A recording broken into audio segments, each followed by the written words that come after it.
Армысыздар қазақ елі, Жібек жолы арнасы бүгінгі жаңалықтармен таныс болыңыздар. Жібек жолы ауылы Ахмет Байтұрсынұлы атындағы орта мектептің бастауыш сынып оқушыларының арасында 10 күндіктің іс-шаралары жоғары деңгейде өтілді. Осы іс-шарада қонақта болған әріптесім Айда Өтегенқызы мектеп директоры мен ұстаздарына сұхбат алды. Келесі сұхбатқа назар аударыңыздар. Сізге Анар Омарқызы, бастауыштардың 10 күндігінің аясындағы жоспарда балбұлақ зерттеу тобының жұмысы жоспарланған екен. Осы табысты оқушы, табысты мұғалім, табысты мектеп тақырып аясында мектебімізде облыстық семинар болып өткен екен. Осы семинарда балбұлақ зерттеу тобының атқарған жұмысы жайында толықтай айтып өтсеңіз. Жақсы, рахмет. Сұрағыңыз өте орынды.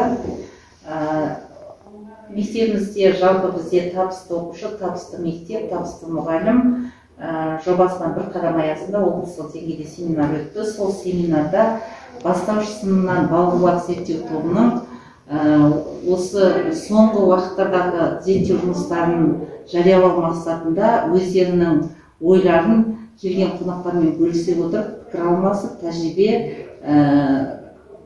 тәжірибе көрсетті. Енді бұл жерде жалпы олардың әрбір зерттеу тобындағы алған оқушылардың өсу деңгейіне, солардың өсу деңгейіне олардың қолданылып отырған әдіс тәсілдерінің тиімділігін талдай отырып, қазіргі уақытта бұл сыныптың білім сапасын арттыруға алынған әдіс тәсілдерінің өте қолайлы тиімді екені сол жерде сараланды. Келген қонақтардың кері байланыс алынды. Сол кері байланысында өздерінің түйген ойларын, анықтаған проблемаларын, сонымен бірге қатар ұсыныстарын бере отырып, жаңа тәжірибе алмастық. Жалпы балбұлақ зерттеу тобында мұғалімдеріміз бірнеше зерттеу сабақтарын өтті. Сол зерттеу сабақтарындағы А деңгейіндегі бала С деңгейіне, С деңгейіндегі баланы Б деңгейіндегі оқушыға көтеру мақсатында көптеген жұмыстар атқарылды. Рахмет. Осы мектепте 10 күндік аясындағы жоспарда барлығымен түгелдей өзіміз болдық, куә болдық. Мектебімізде өте тамаша әсер алдық. Шәкірттеріңіз барлық уақыт биіктерден көріне берсін деп тілек білдіреміз. Рахмет сізге. Рахмет сіздерге де. Сәлеметсіз бе, Нұрсұлу Бақытбекқызы, сізде бүгін ашық сабақ екен. Осы ашық сабақ барысында сіз өз мақсатыңызға жеттім деп ойлайсыз ба? Сәлеметсіздер ме? Менің сыныбымда бүгін қазақ тілінен ашық сабақ болды, өттік. Бүгінгі тақырыбымыз етістік туралы білетінімді еске түсіремін. Мен бүгін сабақта оқу мақсатына жеттім деп ойлаймын. Балаларым да тапсырмаларды жақсы орындап, белсене қатысты. Рахмет сізге. Ендеше оқушылар, осы ашық сабақта қай тапсырмалар ұнады сіздерге? Маған бәрі сабақ ұнады. Рахмет. Енді осы ашық сабақта сіздер өздеріңізге қандай тапсырмаларды қатты жетік меңгерді деп ойлайсыздар? Маған сандықша кезеңі қатты ұнады, ол сандықша кезеңі. Тамаша, өте көп рахмет сіздерге. Ал жақсы сау болыңыздар. Сіздер Дана Орынбайқызы, бүгін сіздің ашық сабағыңыз болып өтті, сабағыңызға қатыстым. Сіз осы ашық сабақ барысында өз мақсатыма жеттім деп ойлайсыз ба? Әрине, мен өз мақсатыма жеттім деп ойлаймын. Бүгінгі сабағымдағы тапсырылған тапсырмалар тиімді болды деп ойлаймын балаларға. Және де бүгін ана тіл пәнінен өттім. Бүгінгі тақырыбымыз туған жер, буын тақырыбында өтілді. Ал рахмет сізге. Енді осы ашық сабаққа, өтетін ашық сабаққа қатысатын мұғалімдерге қандай тілек білдірер едіңіз? Оқушылар барлық уақытта биік шыңдардан көріне берсін. Барлық уақытта осындай ашық сабақтары жақсы деңгейде өтулеріне тілектеспін. Сәлеметсіз бе, Камила Жұмабекқызы, сіз бүгін әріптесіміздің ашық сабағына қатыстыңыз. Осы ашық сабақ барысында қандай әсер алдыңыз? Өте керемет әсерде болдым. Себебі үш тапсырма болды. Ол жерде үш тапсырмаға үш әдіс тәсіл қолданды. Әдіс тәсілі тиімді болды. Балалар өздерінің қызығушылықтарын оятып, керемет әсерде болды. Рахмет сізге. Енді бізде осы енді ашық сабақ өтетін ұстаздарға сәттілік тілейміз. Света Ақысбайқызы, осы бастауыш сыныптардың мүмкіндігі аясында білімпаз 2022 олимпиадасы 4-ші сыныптар арасында өткізіліп жатыр. Сол олимпиада жөнінде өзіңіз қысқаша тоқталып өтсеңіз. Сәлеметсіздер ме? Біздің Ахмет Байтұрсынов мектебінде білімпаз 22 4-ші сыныптар арасында олимпиада болып өтті. Бұл олимпиаданың мақсаты аудандық аймақтық олимпиадаларға іріктеу мақсатында өткізілді. Бізде бұл 4-ші сыныптар арасында 7 пән бойынша өткізілді. Математика, қазақ тілі, дүниетану, жаратылыстану, ағылшын және орыс тілі пәндері бойынша өткізілді. 4-ші сыныптардың арасында бұл олимпиадалардан 4-ші сыныптар арасында жоғары дәреже, жоғары балл алған балалар аудандық олимпиадаға жолдамаларын алды. Рахмет сізге. Барлық уақыт осындай сайыстар көп бола берсін. Сәлеметсіз бе, Асылай Құрбанбайқызы? Бастауыш сыныптардың 10 күндік аясында мектепалды даярлық тобында ертегілер еліне сахналық қойылым өткізіліп жатыр екен. Осы сахналық қойылым жайында өзіңіз жеке тоқталып өтсеңіз. Енді бұл сахналық қойылым мектепалды даярлық сыныптарының тілін дамыту үшін, біздер осы және ой өрісін дамыту үшін, халық ауыз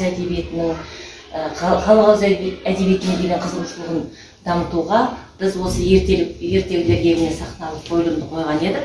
Бұл қойылымда біздің балаларымыз өте қызығушылықпен қатысты. Бұл сахналық қойылымымыздың тақырыбы орманға саяхат.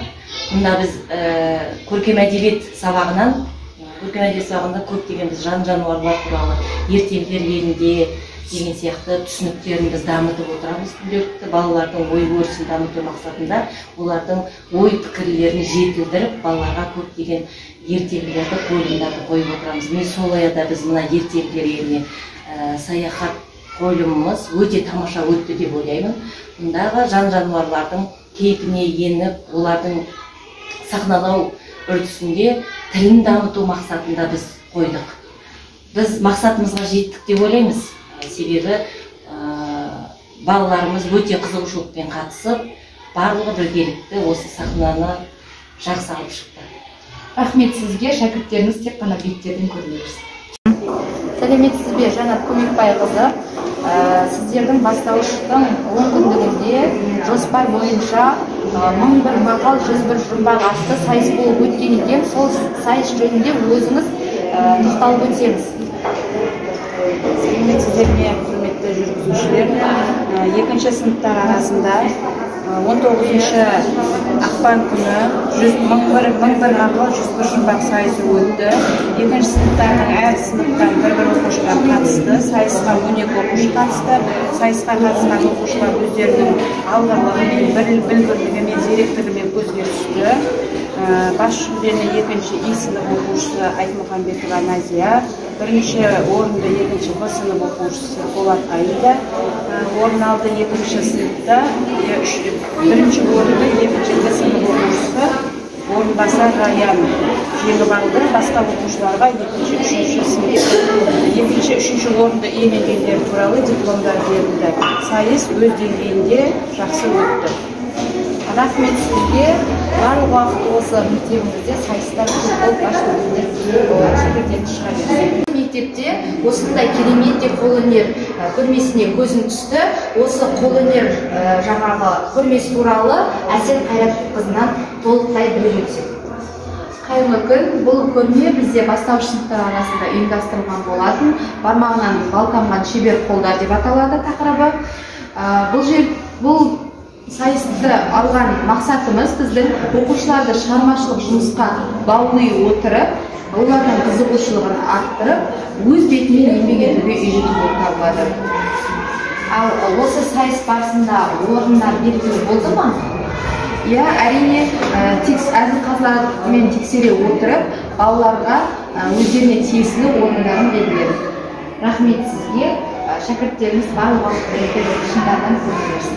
Сәлеметсіз бе, Сәуле Құдайбергенқызы. Бүгін осы бірінші сыныптар арасында сиқырлы қалам атты сайыс болған екен. Сол сайысқа оқушымыз қатысты. Сәлеметсіз бе? Иә, 10 сынып арасынан бірінші есімімнен Өтеген Дина деген оқушы қатысты. Сайыстың орын иелері белгілі болды ма? Орын иелері белгілі болды. Сайыс әділ түрде өтті. 10 сынып арасынан бірінші есімім менің оқушым Өтеген Дина бірінші орын алды. Өте тамаша, шәкірттеріміз Армысыздар, құрметті көрермендер. Ахмет Байтұрсынұлы атындағы қазақ орта мектебінде бастауыш сыныптардың 10 күндігінің аясында менің өлкемнің табиғаты атты сурет байқауы бастауыш сыныптардың арасында болып өтті. Осы сурет салу байқауының ұйымдастырушысы Дүрия Құрбанқызынан сұхбат алайық. Сәлеметсіз бе, Дүрия Құрбанқызы? Осы сайыс туралы өзіңіз түсіндіріп өтсеңіз. Сәлеметсіз бе, құрметті әріптестер. Иә, өте дұрыс. Біздердің бастауыш Балбұлақ 10 күндігінің арасында менің өлкемнің табиғаты сурет салу байқауы болып өтті. Соның ішінде мен өз ойымды айтып өттім оқушыларға. Бір жылда 4 мезгіл, сол 4 мезгілдің бір мезгілін алып өз ойларыңызбен сурет салсаңыздар болады деп. Соның ішінде 1 мен 4-тің арасында 46 оқушы қатысты. 46 оқушының ішінде бас жүлде, 1-ші орын, 2-ші орын, 3-ші орынға иеленген оқушыларымыз бар. Жақсы, рахмет сізге, шәкірттеріміз барлық уақыт жүрсе деп көріңіздер.